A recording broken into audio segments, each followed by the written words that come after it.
Hey guys, it's Gene from VaporBeast.com. I work customer service, and one of the most frequently asked questions that I get is, hey, my tank's leaking, how can we fix that? So I'm here to show you guys today how we're gonna go about that. Today we're gonna be using the Arctic tank on top of the Sigelli 100 Watt Plus, and we're also gonna be using some of my favorite juice, Mozilla Jurassic. So let's dive up close and I can show you how to properly set up your brand new tank. Alright guys, first thing we're going to do is we're going to grab our tank. Let's get this unscrewed off. Now anytime you receive a tank, you always want to go ahead and clean it out and make sure there's no residue, there's nothing in there. You want it completely sanitized. Now I've already gone ahead and done this, so what I'm going to do is I'm going to check the seals, make sure the O-rings are nice and snug, that way we don't get any leaking issues. Everything seems to be pretty snug, so now let's check the coil head. Coil head is nice and snug as well. That way, once again, you want to make sure those O-rings are tight and you want to make sure the coil head is nice and tight, because once you fill it up, it creates a vacuum seal. That way it seals the liquid inside. If that seal is disturbed, it's going to start leaking. You're going to get leaking through the coil head, or you're going to get leaking through the airflow. So let's go ahead and I'm going to show you how to fill this up properly.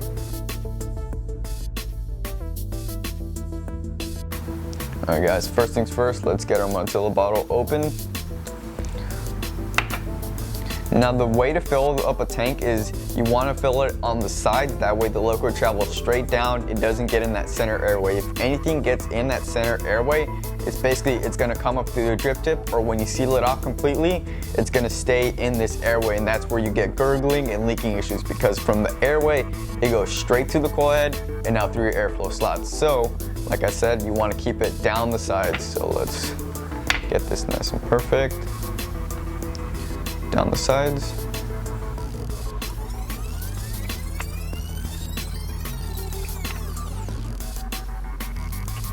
Let's go one more.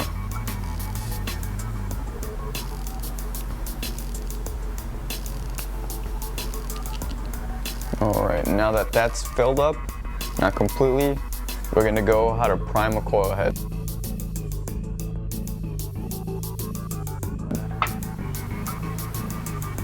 So you just want to put a couple drops. You don't want to completely flood this thing. Just want a couple drops.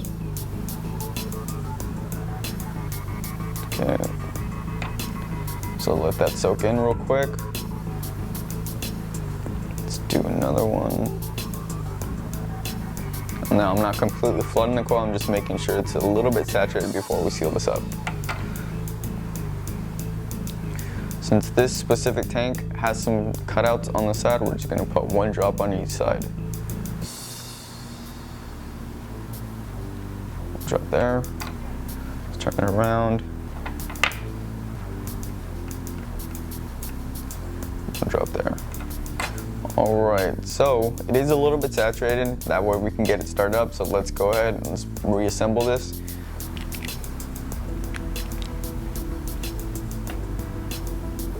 Again, make sure it's nice and snug, just like that.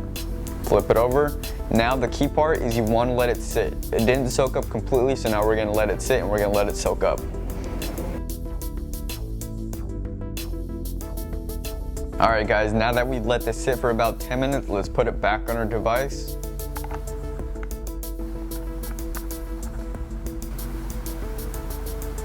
Nice and snug. And so now I'm going to show you how to take a couple primer puffs just in case.